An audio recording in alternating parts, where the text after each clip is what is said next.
Como cada 8 de marzo, invitamos a quienes representan y trabajan todo el año para reivindicar los derechos de las mujeres. Hoy vamos a recibir a Soledad González, militante feminista. También fuiste parte de la Intersocial Feminista y Cotidiano Mujer. Exacto. Buen mediodía. Un buen mediodía y gracias por invitarme.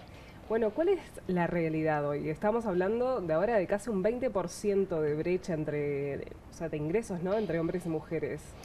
Y bueno, seguimos teniendo una sociedad desigual en términos de género, en algunos temas como es la brecha salarial, que también impacta en términos de segregación laboral. Las mujeres trabajamos en áreas donde el salario es menor y los hombres trabajan en áreas donde el salario es mayor. Incluso en aquellos oficios o en aquellas tareas que no requieren demasiada especialización, pero si uno te compara los salarios de la construcción, que es mayoritariamente masculina, no tiene relación con el área de los cuidados, por ejemplo, que es mayoritariamente femenina, ¿no? Y por ahí el nivel educativo que se requiere para desarrollar las tareas son similares.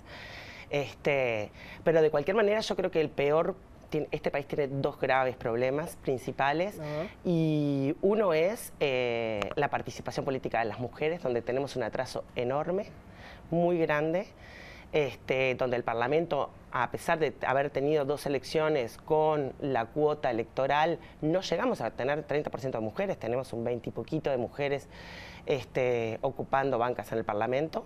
Muy distinto a lo que pasa en Argentina. No quiero compararme con algunos países más que tienen una trayectoria más de igualdad más larga, digamos. Ahí vemos en pantalla lo que es la representación, por ejemplo, en el gabinete, bueno, ¿no? En el gabinete. Y en todos los cargos. Esto pasa en general, en las organizaciones. Los cargos son ocupados.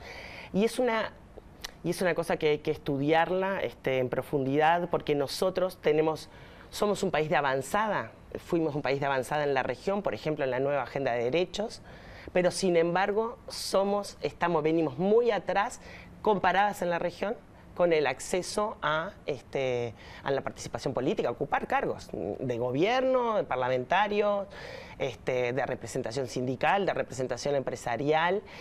Y ahí hay trabas muy invisibles que yo creo que es momento de ponerle un buen foco y analizar profundamente cuáles son esas barreras que impiden a las mujeres ocupar estos puestos, ¿no? Pues estamos hablando de que muchas veces se habla y se destaca que la mujer está mejor preparada. O sea, claro. Quienes llegan a la universidad, la mayoría son mujeres. Las que ingresamos, somos la mayoría mujeres, las más doctoradas. Bueno, sí. Y lo que pasa es que esa también, nosotras nos sobreexigimos para avanzar en derechos, ¿verdad? Las mujeres estudiamos más para poder lograr un trabajo que queremos o que queremos, que no creemos que lo merecemos o que nos gusta, y para eso requiere el doble de esfuerzo nuestro que el de un varón que aspire a lo mismo. Sí, y esa es la manera. Sí, también ha sido la historia del feminismo. El feminismo primero acumula una cantidad de conocimiento, ¿no? Por eso también muchas veces se relaciona el feminismo con la academia, por lo menos en la segunda ola, y porque las trabas, vos veías las trabas, pero tenías que tener argumentación y análisis para explicar por qué esa desigualdad, que por ahí era evidente en algunas áreas, se estaba. Entonces el feminismo acumula conocimientos, de hecho hay enormes cantidades de bibliotecas de todo tipo, con análisis feministas o de género, que son también las que hoy nos han permitido poder masificar el feminismo, ¿no? Masificar y que todas las personas podamos comprender qué es esto, y esto es notorio. Uno va hasta en el interior del país, a zonas rurales donde en general se encuentra, ¿no? Menos avanzada la población en estos cambios, porque son sociedades más tradicionales, también se entiende perfecto y saben clarísimo qué es la desigualdad de género y se plantean disyuntivas en cómo se crían a los hijos, si los juguetes son de varones o son de niñas. O sea, eso hoy es un tema cotidiano en muchísimas casas, y hasta hace poco no lo era, ¿no? Otro de los temas que también, que no se ve, o mayoría, la gente está acostumbrada a una sociedad tradicional, como decías, de que la jefa de hogar trabaja, se encarga de la casa, del cuidado de los hijos. Hoy está bastante repartido. Ha mejorado por lo menos, hemos avanzado un poquito. Hemos avanzado un poco, igual sigue siendo bastante desigual el reparto y quedó bastante en evidencia en el tema del COVID, donde la recarga en las mujeres fue enorme porque las cuarentenas recayeron absolutamente en los hombros de las mujeres, haciendo teletrabajo y teleeducación y los niños adentro 24 horas. O sea, eso generó situaciones muy graves, ¿no?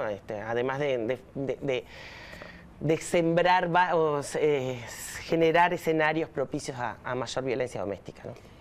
Bueno, eso se ha detectado, ¿no?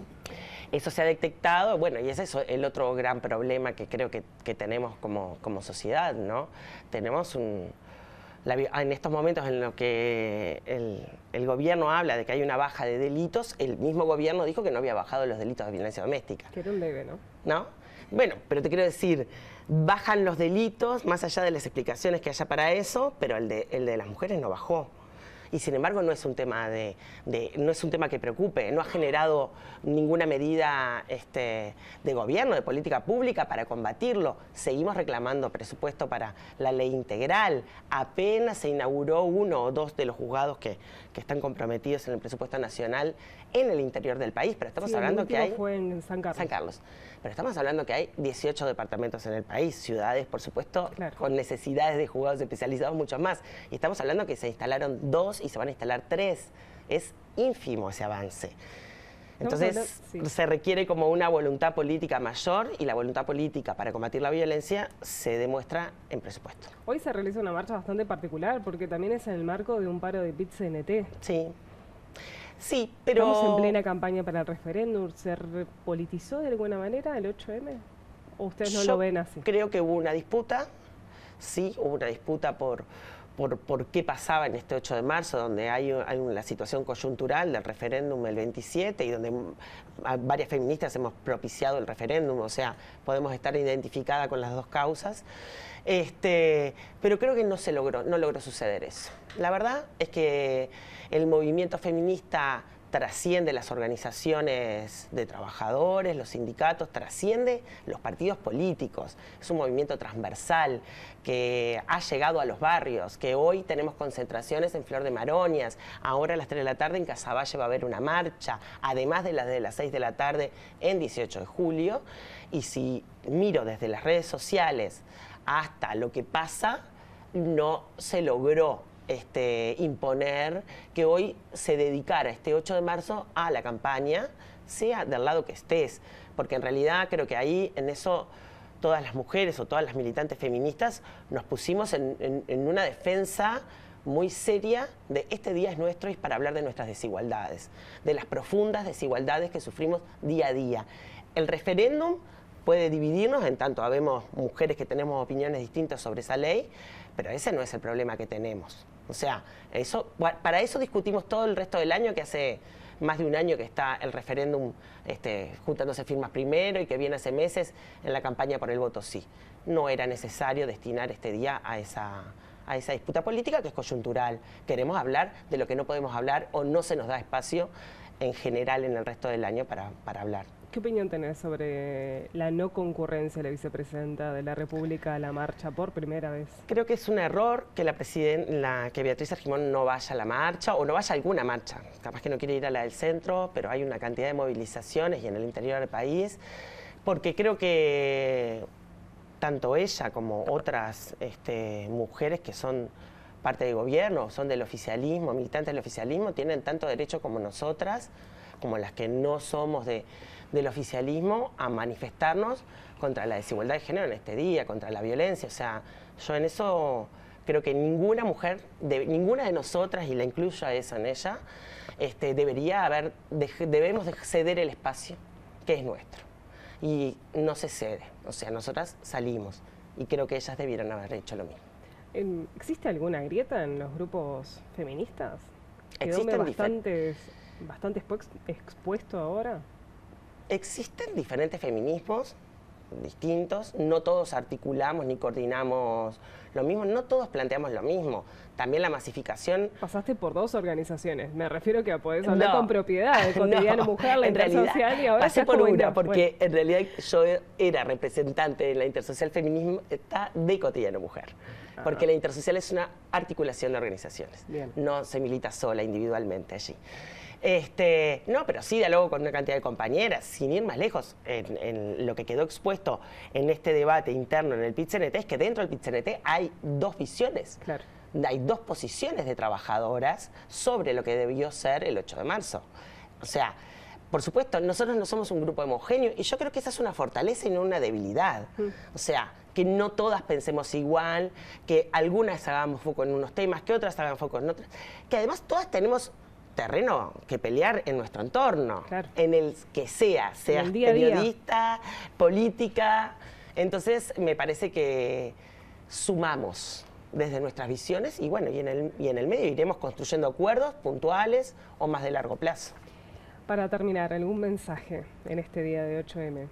Bueno, que salgamos todas a las calles a las 6 de la tarde, en todos los pueblos, en todas las ciudades, en todos los barrios donde hay movilización, que aprovechemos para abrazarnos, para celebrar y también para gritar de dolor, porque hace pocos días se descubrió el cuerpo de una adolescente de 16 años descuartizada y tirado en un pozo, y eso nos tiene que sacudir, porque no podemos permitir que sigan desapareciendo nuestras gurisas, no las pueden seguir matando y nosotras no podemos seguir como mirándolo en las noticias sin que algo se haga para detenerlo. Muchísimas gracias, Soledad. A ustedes por invitarme. Bueno, suerte en la marcha hoy. Y hablando de marchas, se va a ver afectado algunos servicios, pero con total normalidad.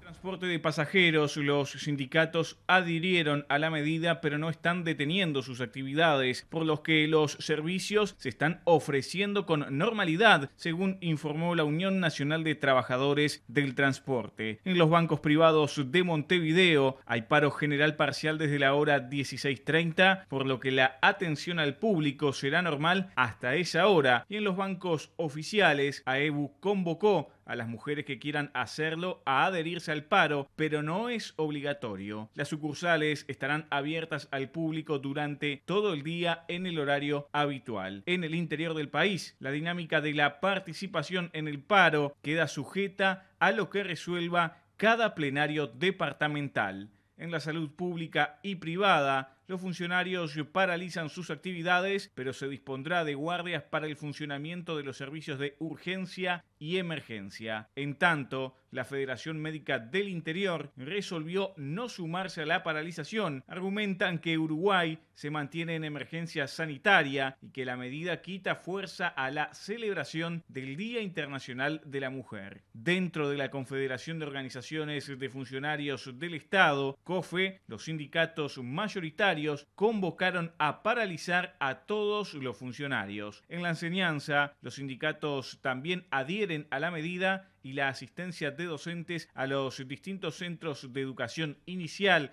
primaria y secundaria dependerá de cada trabajador. En la Universidad de la República y UTU solamente detienen sus actividades las mujeres. En ANCAP, el sindicato resolvió que las mujeres paralicen sus actividades, pero habrá guardias gremiales en los sectores claves, como en la refinería de La Teja. Bueno, momento de la primera pausa, Nati. En instantes vamos a estar con Lucía Betancourt en la planta de Cuxia. Estuvo el presidente de la República, nos va a contar detalles. Y más adelante también vamos a hablar de la situación esta de defensores de oficio que se reunieron con las autoridades de ACE para tratar de buscar una alternativa respecto a la revisión médica, constatar si la pueden tener en el caso de las audiencias, porque para realizarse básicamente las audiencias, porque ya han generado casos donde es necesario. Exactamente, ya venimos.